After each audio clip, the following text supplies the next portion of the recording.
উফ, এইবার এমন একটা দাও মারবো না যে কৃষ্ণচন্দ্র কেঁদে কুল পাবে না। কিন্তু সেটা একমাত্র সফল হবে মন্ত্রী আমাদের পাশে থাকে। আরে ও তো মোহর ছাড়া আর কিছুই চেনে না। ওকে খবর দিয়েছি এক্ষুনি এলো বলে। রাজামশাই, কৃষ্ণনগরের মন্ত্রী এসেছেন। ওকে ভেতরে পাঠিয়ে দাও। প্রণাম খাম্বাজরাজ। এ কি রানীমা, আপনি? আমি তোমাদের কৃষ্ণনগরের রানীমা নই, আমার নাম ললনা। আমি হরেক রকমের গলায় কথা বলতে পারি। এটা আমার আসল গলা। ওরে বাবা রে বাবা রে বাবা, আপনি তো প্রতিভার জলজ্যান্ত রূপ। একে আপনি কোথা থেকে পেলেন খাম্বাজরাজ? বেশ কিছুদিন আগে একটা যাত্রা দেখতে গিয়ে ললনার সাথে পরিচয় হয়। ওর ব্যাপারে সবকিছু জানার পরে আমার মাথায় একটা বুদ্ধি খেলে যায়। তাই আপনি আমাকে ডেকে পাঠিয়েছেন, তাই তো? একদম তাই। আমার একটা পরিকল্পনা আছে।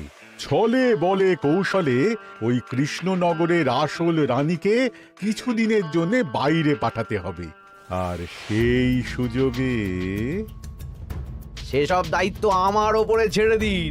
আমি নিজের দায়িত্ব নিয়ে ললনাকে কৃষ্ণনগরের রানীর সমস্ত আদব কায়দা শিখিয়ে দিয়েছি। এখন শুধু আমি বাকি ব্যাপার নিয়ন্ত্রণ করব। এখন মহারাজ বাৎসরিক হিসেব নিয়ে ব্যস্ত, তাই রানীমা চলে যাবেন আর তার বদলে ঢুকবে ললনা দেবী। তাহলে আর দেরি কেন? আজ রাতেই বেরিয়ে পড়ো। আর যদি আমার পরিকল্পনা অনুযায়ী এগোতে পারো তাহলে কিছুদিন পরে তুমি হয়ে উঠবে কৃষ্ণনগরের রাজা। আমার কত দিনের আশা। চলুন তাহলে। হ্যাঁ চলুন। রাজবাড়ির বাকি ব্যাপার যেতে যেতে বুঝিয়ে দেব। রানীমা কিভাবে কথা বলেন, কাকে কি বলে ডাকেন, রাজবাড়ির কোথায় কি আছে সব।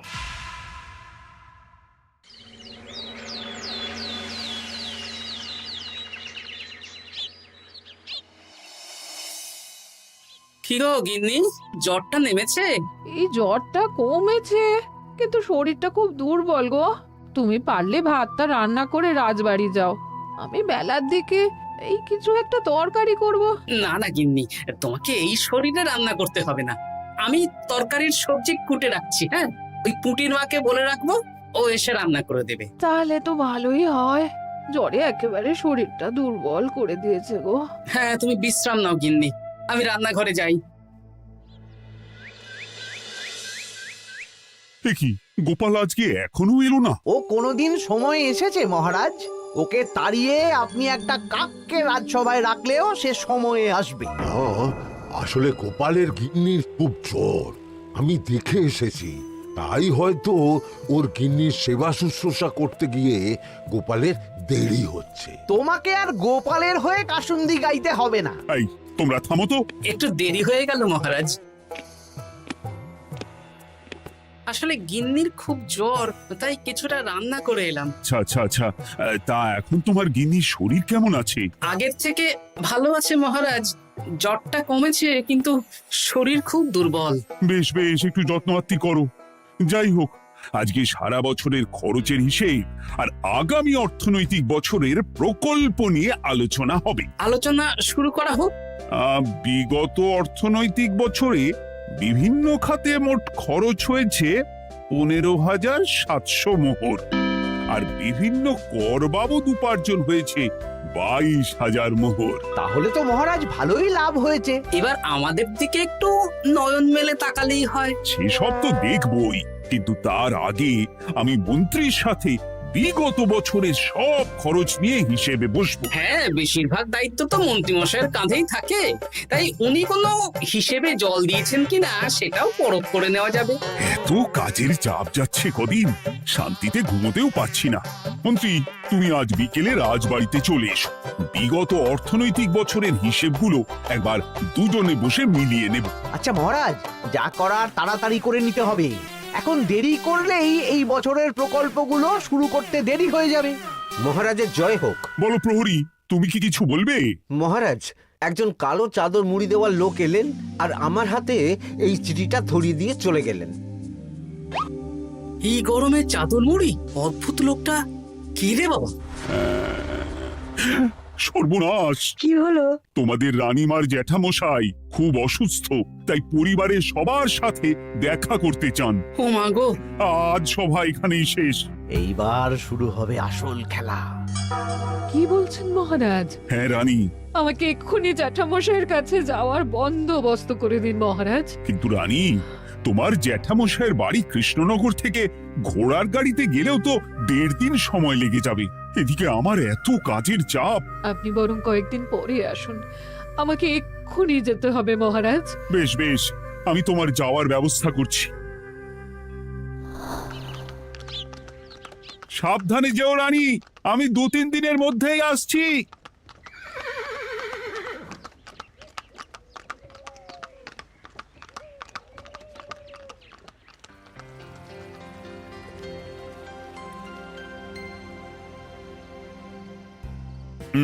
মন্ত্রী, বিগত অর্থনৈতিক বছরে আমাদের পাঠশালার উন্নতির জন্য কত খরচ করা হয়েছিল একটু দেখো তো।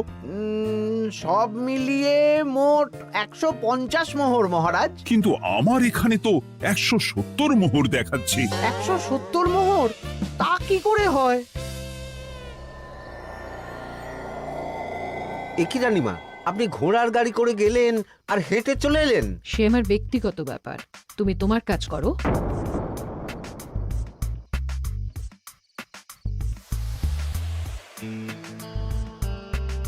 এ কি রানী, তুমি চলে এলে? আমার শরীরটা খুব একটা ভালো লাগছে না মহারাজ, পেটটা কামড়াচ্ছে। তাই সহিসকে বললাম ঘোড়ার গাড়ি নিয়ে জ্যাঠামশাইকে দেখে আসতে, আর আমি বাড়ি চলে এলাম। ও, সহিস এসে খবর দেবে, তারপর আমি আর আপনি দুজনে একসাথে যাব। বেশ বেশ, ঠিক আছে রানী, তুমি বিশ্রাম নাও। বিশ্রাম না, আমি একটু স্নান ঘরে যাব। পেটটা কেমন মোচড় দিচ্ছে। মহারাজ কিছুই বুঝতে পারেনি, মজা জমবে।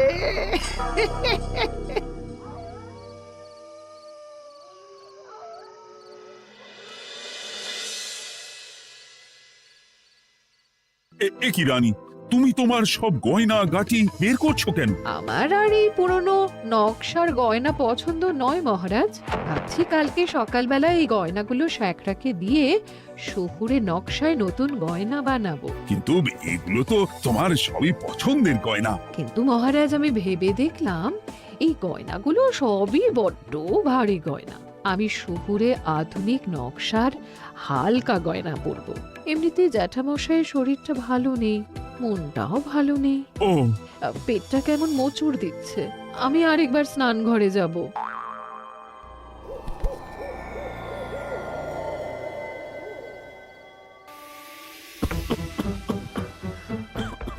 ওই তো মন্ত্রী মশাই এসেছে।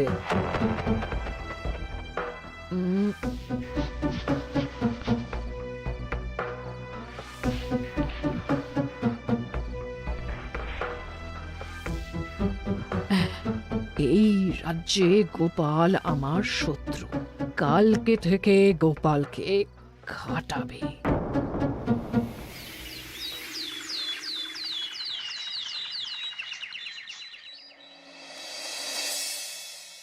হায় হায় হায়, কি হলো রানী, কি সর্বনাশ। হলো? গতকাল রাতে আমার সমস্ত গয়না চুরি হয়ে গেছে। হ্যাঁ? বলো কি? প্রহরী, বলুন মহারাজ। গতকাল রাতে রানীর সব গয়না চুরি হয়ে গেছে। তুমি আরেকজনকে নিয়ে এক্ষুনি খোঁজ করা শুরু করো। যথাজ্ঞা মহারাজ।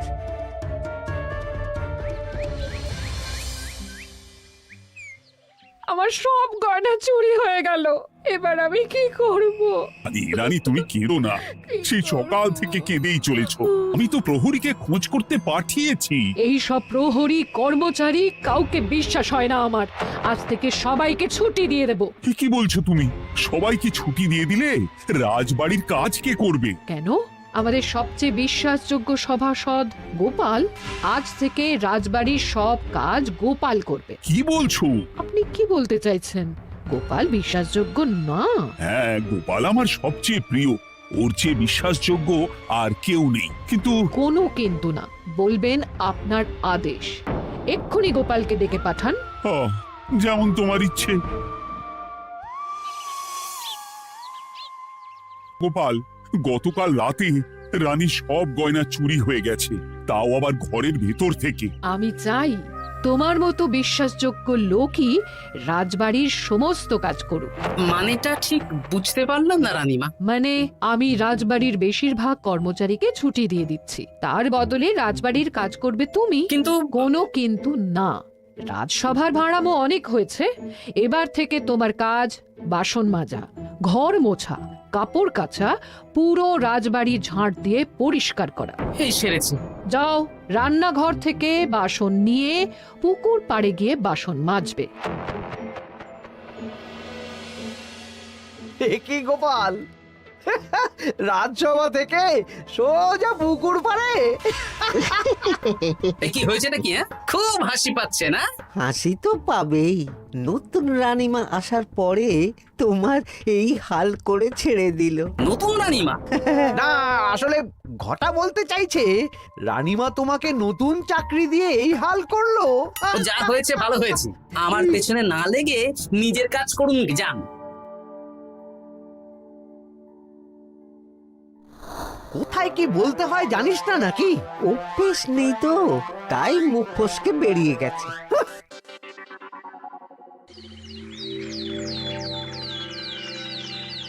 রাজ্যে চোরের উপদ্রব বেড়ে গেছে, তাই আমরা কিভাবে চোরের উপদ্রব কমানো যায় সেই নিয়ে আজকে একটা আলোচনা করব। কিন্তু মহারাজ, রাজসভায় এখনো তো সবাই আসেনি। এই তো এসে গেছি। ওই রাজবাড়ির জামা কাপড় কাচ্ছিলাম। এ কি, গোপাল এখন রাজবাড়ির জামা কাপড় কাচে? হ্যাঁ, সেসব করতে গিয়ে আমার নিজের জামা কাপড়ই ভিজে গেল, তাই বদলে এলাম। মহারাজ, রানীমা ঘোড়ার গাড়ি করে এসেছেন। মানেটা কি? রানী তো রাজবাড়িতেই আছে। হে কি মহারাজ, আমি প্রহরীদের কাছে শুনলাম আমার মতন দেখতে কেউ রাজবাড়িতে উড়ে এসে জুড়ে বসেছে। মানে তুমি তো আগেই চলে এলে। কি কাণ্ড! এই কে? শুনলাম আমার মতন দেখতে কেউ এসেছে। ও আচ্ছা, আপনি। তা কি চাই আপনার? বোঝো কাণ্ড, একরকম দেখতে একরকম গলা।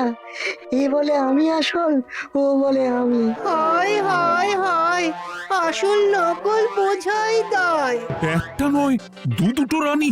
আমার জ্যাঠামশাই একদম সুস্থ। এই মহিলা নিশ্চয়ই ভুয়ো চিঠি দিয়ে নিজের রাজবাড়িতে ঢোকার সুযোগ খুঁজছিল। একদম বাজে কথা বলবেন না। আপনি কে সত্যি করে বলুন। সমস্যা সমস্যা, ঘোর সমস্যা। আমার কোনো পাণ্ডিত্য দিয়ে বুঝতে পারছি না কে আসল আর কে নকল। আমি আসল, বিশ্বাস করুন। আমি তো এই মাত্র এলাম। না, আপনি নকল, আমি আসল। কিভাবে বুঝবো? আমি বলবো মহারাজ, এই যে এই রানী আসল। হ্যাঁ, কিন্তু মন্ত্রীমশাই, আপনি কি করে বুঝলেন? না মানে এই রানীমা তোমার উপরে এত ভরসা করে রাজবাড়ির কাজ করাচ্ছেন, কাউকে বিশ্বাস করেননি, একমাত্র তোমাকে বিশ্বাস করেছেন। এত ভালোবাসা, এত বিশ্বাস কার থাকতে পারে বলো? মানে গোপাল, তুমি রাজবাড়ির কি কাজ করছো? বাসন মাজা, ঘর মোছা, বাগান পরিষ্কার, অনেক কাজ করছি রানীমা। আপনার সব গয়না চুরি হয়ে গেল, তাই কাউকে বিশ্বাস করা যাবে না বলে ওই রানীমা আমাকে কাজে রাখলেন। এই ওই বন্ধ করে একটা উপায় বের করো। বেশ বেশ, আমি ধরে নিচ্ছি দুজনেই আসল। তাই আপনাদের দুজনকে আমি পরীক্ষা নেব, দেখব কে উত্তীর্ণ হন। তাই নাও। আপনারা দুজনেই তো সেনাপতিকে চেনেন, বলুন তো সেনাপতির আসল নাম কি? সনাতন সেন। আচ্ছা, আপনাদের বাপের বাড়ি কোথায়? বিজয়গড়। দূর দূর, গড়গড় করে সবই বলে দিচ্ছে। এভাবে হবে না, অন্য কোনো উপায় ভাবো। বেশ, সেনাপতি তলোয়ার দাও তো। দিচ্ছি। এই নিন, এই তলোয়ার দিয়ে মহারাজকে মেরে ফেলুন। আপনাদের মধ্যে কে মারতে চান বলুন। এসব তুমি কি বলছো গোপাল? মহারাজ আমার পতি পরমেশ্বর, ওনাকে আমি মারতে পারি? আমি স্বপ্নেও ভাবতে পারিনি গোপাল তুমি এই জঘন্য কাজ আমাকে করতে বলবে। আমি নিজের প্রাণের আহুতি দিতে পারি, কিন্তু মহারাজের গায়ে একটা আঁচড়ও দিতে পারবো না।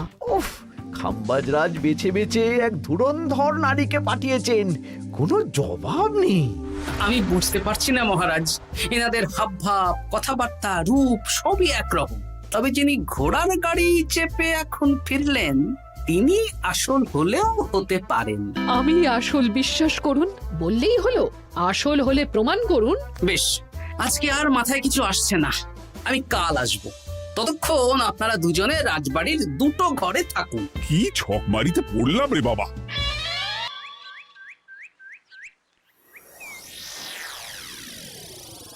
ললনা একদম তৈরি হয়ে এসেছে। দারুণ মজা হচ্ছে বলুন। এবার শুধু একবার আসল রানীকে সরিয়ে ললনা যদি রানী হয়ে যায়, তাহলে রানীর গয়নার মতন সব আমার হাতে চলে আসবে। তারপর কি হবে? তারপর ধীরে ধীরে মহারাজকেও কায়দা করে সরিয়ে দেব, আর খাম্বাজ রাজ আর আমি এই দুজনে মিলে এই রাজ্য চালাবো। কি বুদ্ধি আপনার মাথায়।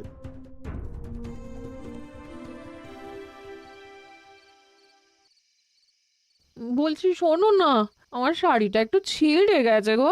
তুমি বাজার থেকে কালকে আমার জন্য একটা শাড়ি নিয়ে আসতে পারবে? হ্যাঁ, আচ্ছা বেশ, নিয়ে আসবো শাড়ি।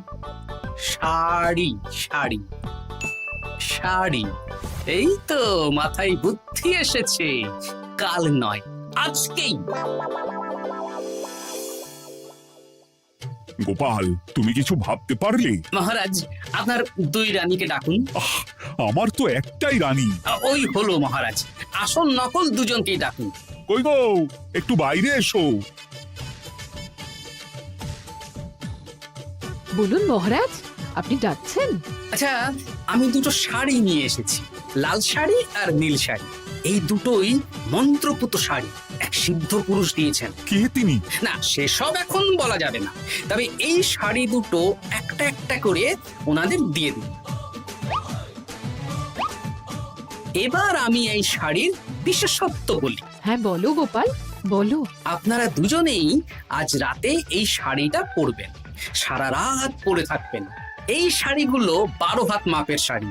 আগামীকাল সূর্যোদয় হওয়ার পরে যার শাড়ি 4 হাত কমবে সেই হবে আসল রানী। আচ্ছা বেশ, তাহলে তোমরা দুজনেই এই শাড়ি পরে থাক। কাল সকাল সকাল রাজসভা বসবে, তখন তোমাদের শাড়ি গোপালের কাছে জমা দিও। আচ্ছা। আমি যে নকল সেটা বুঝতে দেওয়া যাবে না। কি করে এই শাড়িটা 4 হাত কেটে ফেলে ওই দু ফল কাটার ছড়িয়ে কেটে ফেলো। কালকে আবার মজা হবে।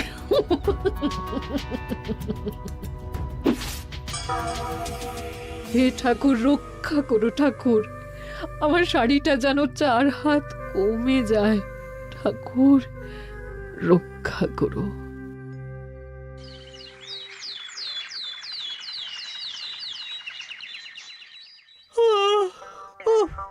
এত সকাল সকাল রাজসভা, দূর, ভালো করে ঘুমটাও হলো না। আমি তো ঘুমোইনি, চিন্তায় ঘুমই আসেনি। কই গো, তোমরা এসো।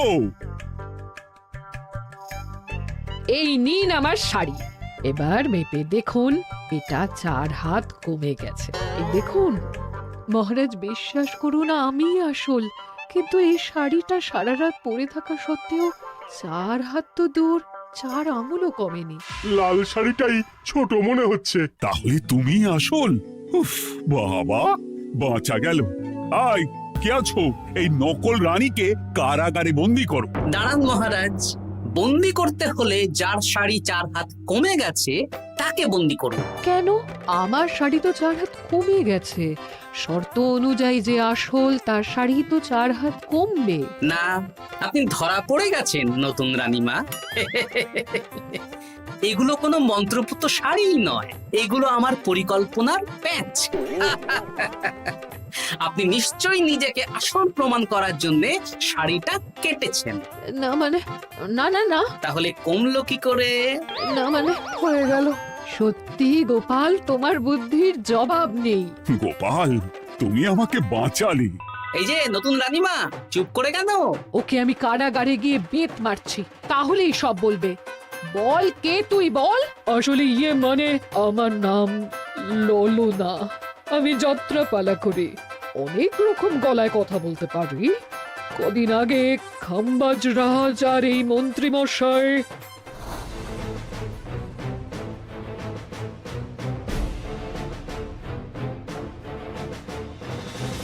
বাহ বাহ বাহ বাহ বাহ, এ তো দেখছি ললনার ছলনা।